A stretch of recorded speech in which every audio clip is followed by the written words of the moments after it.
In 2017, Saudi Arabia promised the world a futuristic desert city called The Line. By 2025, it was advertised as a home for millions inside a mirrored megastructure stretching far across the sands. Yet today, reports suggest that reality looks very different. Only a short, token stretch is under active construction. Depending on which outlet you read, it's either closer to 2 or 5 kilometers, with population targets already cut by more than 90%. We'll show how this affects taxes, the sovereign fund's balance sheet, and whether Saudi diversification can create jobs instead of just headlines. And to understand why the vision has shrunk so sharply, we first need to revisit the number that made the line famous. From $500 billion dream to $XX billion reality, $500 billion. That was the headline when Saudi Arabia unveiled the line as NEOM's flagship project. The figure was designed to shock, to grab attention, and to declare that this was no ordinary development. It wasn't another real estate scheme, but in the official telling, an entirely new model for urban life. A city pulled out of the desert in one continuous vertical wall, financed on a scale never before attempted. But as with many headline numbers, the $500 billion announcement was more promotional than literal. The underlying reality has always been harder to pin down, and the financial story looks very different a few years later. Industry analysts were skeptical from the beginning. Building cities is already among the most complicated and expensive undertakings on Earth. But no precedent came anywhere near the numbers being presented.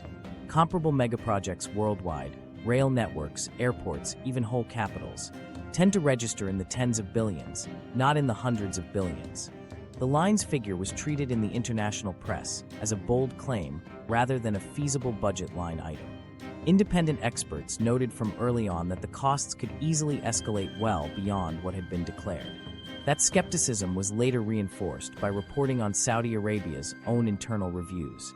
According to materials cited by the Wall Street Journal and other outlets, an internal audit suggested that the ultimate lifetime cost of NEOM could reach far higher than the original $500 billion.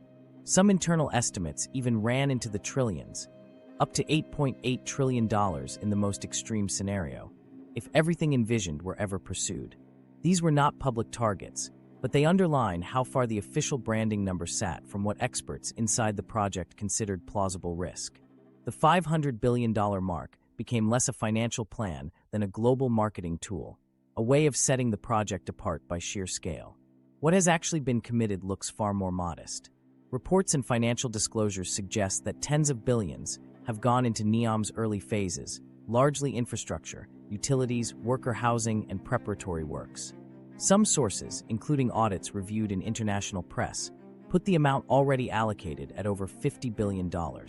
These numbers are still enormous compared to conventional projects, but they stand nowhere near the $500 billion that captured attention in 2017. The key point is that estimates vary, and none currently support the idea that the project is funded anywhere close to its advertised figure. Even within the Gulf, there are instructive comparisons. Qatar, for instance, spent roughly $200 billion on the build-out for the 2022 World Cup, a vast program that included stadiums, highways, airports, and wider urban infrastructure spread over years. Saudi Arabia's headline for the line was set at more than double that. Yet today, what has actually moved forward inside NEOM is only a narrow tranche of financing. Billions spread across utilities, a regional airport, early structures, and partial progress on the initial portion of the line's construction. This gap between image and practice shows how crucial financing is to any megaproject. Oil revenues boosted the public coffers in recent years, but they remain unpredictable, and the state's capacity to funnel hundreds of billions into a single venture is constrained by other priorities. While Riyadh has courted international investors, outside capital has remained limited, partly because the project's feasibility is still untested. Those factors have forced a schedule of phased disbursements, funding released gradually, contracts awarded step by step, instead of anything resembling the implication that $500 billion had been banked for immediate use. It would be wrong to say the $500 billion projection was impossible. It was, however, heavily optimistic. Analysts pointed out the risks, and Saudi Arabia's own internal assessments backed that up in far stronger terms. The difference lies in how the numbers have functioned. Outside observers heard that $500 billion would create an inevitable futuristic city. Inside the spreadsheets, financial. Planners were modeling scenarios many times more expensive, warning of severe risk if oil prices weakened or costs spiraled. The discrepancy makes sense if one understands the first figure as theater for international audiences. On the ground, the pattern of activity reflects this more cautious approach. Workers in NEOM reside in modular accommodation camps. Funds have supported projects like utilities corridors, logistics roads, experimental facades, and showcase destinations elsewhere in the NEOM zone, including Red Sea tourism nodes. These are real works, funded by billions of dollars, but they are more evolutionary than revolutionary. They look closer to the staged budgets of other national developments than the runaway fantasy implied by early press conferences. In global perspective, that's the most telling sign. Qatar's $200 billion infrastructure overhaul produced visible, functioning assets across transport and sport. Spain's high-speed rail system, one of the most extensive in the world, cost on the order of $50 billion and took decades. China's major urban initiatives have similarly cost tens of billions each. Against these realities, the line's branded $500 billion was a clear outlier. And today, the actual expenditures show something more conventional.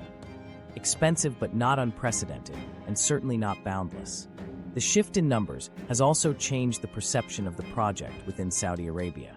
Citizens expected a moonshot financed by unmatched surpluses, but they see something more aligned with other state priority projects. Steady but constrained spending, tailored phases, and rising tensions around deficits in other areas of the budget. The narrative of unlimited capacity has given way to a more practical one. Limits do matter, and plans must conform to cash flow. In practice, the line's finances now look traditional. A sovereign wealth fund making controlled commitments, contracts tendered by stage, and ongoing appeals for co-investors abroad. Strip away the branding, and the mechanism is ordinary. Extraordinary only in what it was once promised to be. The initial figure remains alive in brochures and interviews, but in the balance sheets it has already dissolved. What emerges is a project that has not disappeared, but has been anchored in financial reality. Instead of $500 billion up front, the reality is tens of billions spread across early infrastructure and program costs. To critics, this is a retreat measured in hundreds of billions. To the government, it is still one of the largest active national investments on the planet. Both perspectives are accurate, depending on whether one looks at the marketing or the bank records. And this shift sets up the other half of the story.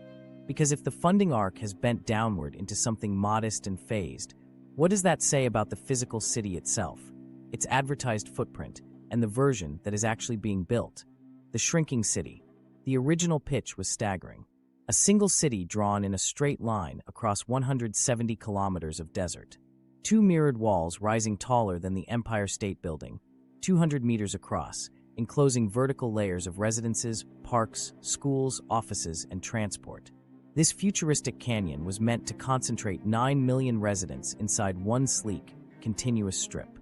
The effect in early videos was cinematic, a science fiction landscape where all the functions of urban life would be stacked into one endless corridor.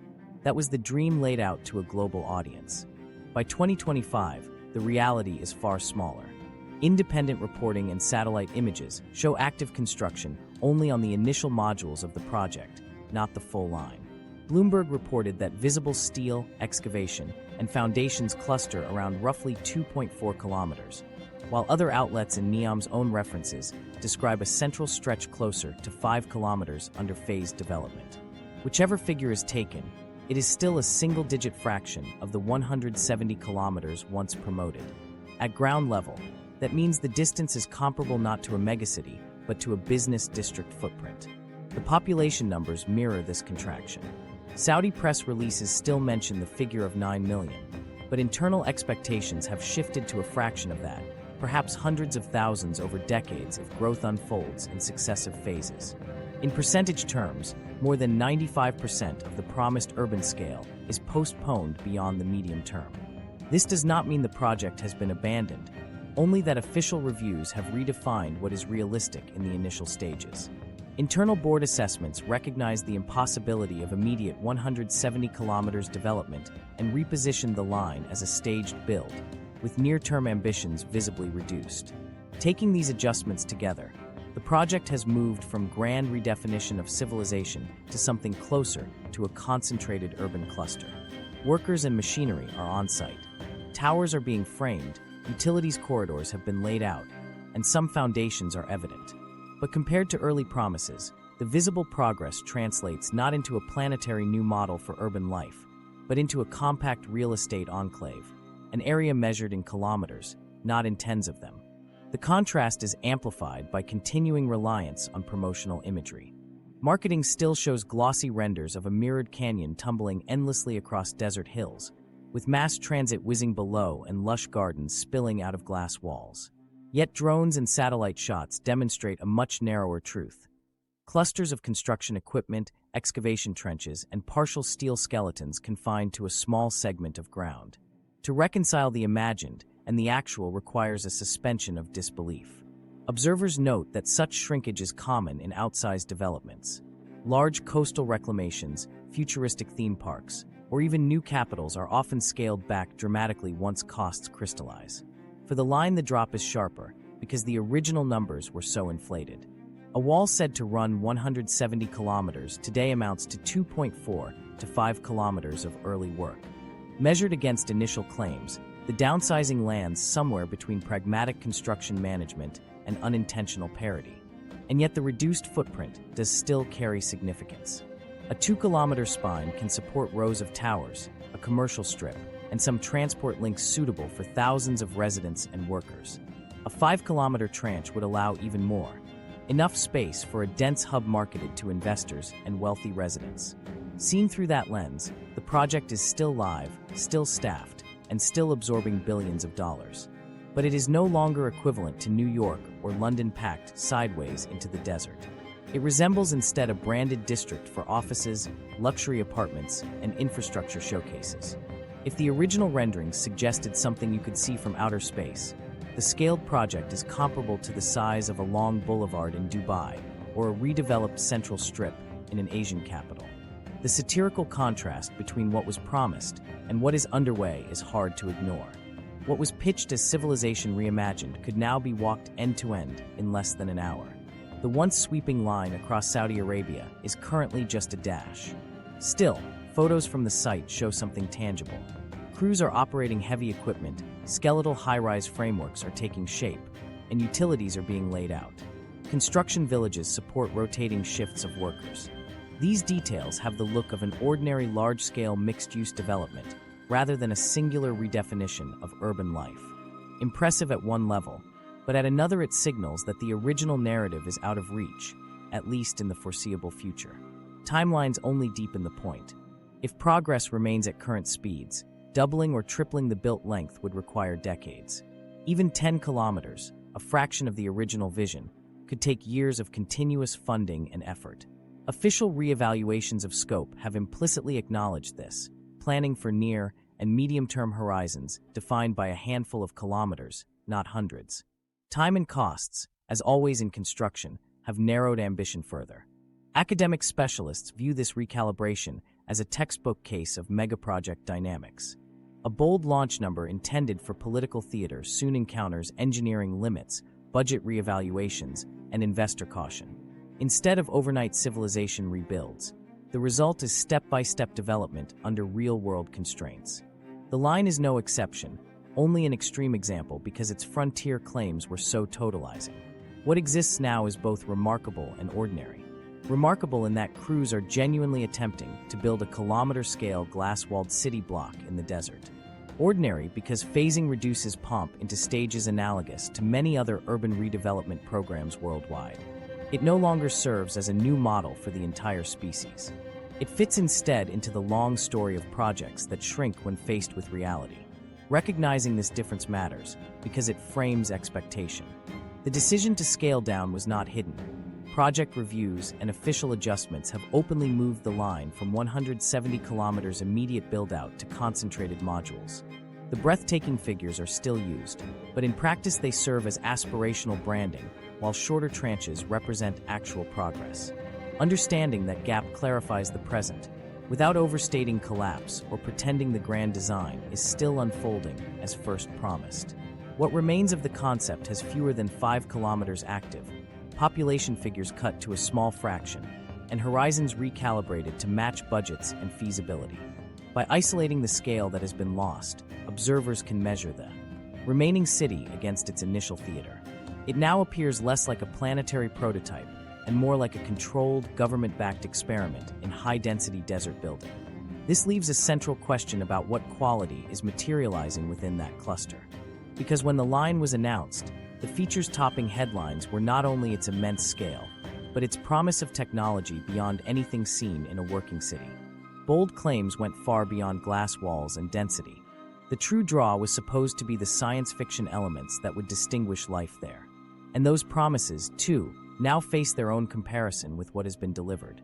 Technology promised versus delivered. When the line was first revealed, the technology on display resembled something from speculative fiction rather than functioning urban infrastructure.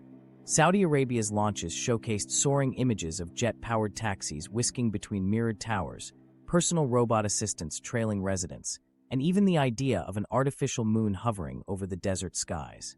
Some presentations suggested glowing, illuminated sands, gene-editing clinics for citizens, and digital avatars woven into everyday life. According to reporting from the Wall Street Journal, many of these came not from binding engineering plans, but from consultant proposals and concept slides intended to impress audiences. They were conceptual showcase features, not detailed construction contracts. Still, these ideas were amplified in early press and became inseparable from the project's identity. What can actually be seen in 2025 is something entirely different. Where the official videos once pictured futuristic transit veering across glass walls, the ground today shows banks of cranes and excavators. Where the desert was marketed as glowing under engineered effects, it looks the same as ever, stretches of sand, marked only by earthworks and work camps. Instead of laboratories unveiling radical genetic treatments, temporary clinics provide routine medical support for laborers. The project's visible phase is one of roads, utilities, and earth-moving equipment. The spectacle promised is nowhere in sight. What appears on the ground is the ordinary skeleton of a construction site. The credibility of those original technological claims was in doubt from the start. Take the flying car imagery, for example. Prototypes do exist in test settings across the world, but they remain experimental with regulatory barriers, high costs, and limited carrying capacity. Scaling them to serve millions of residents would require a new global aviation framework layered on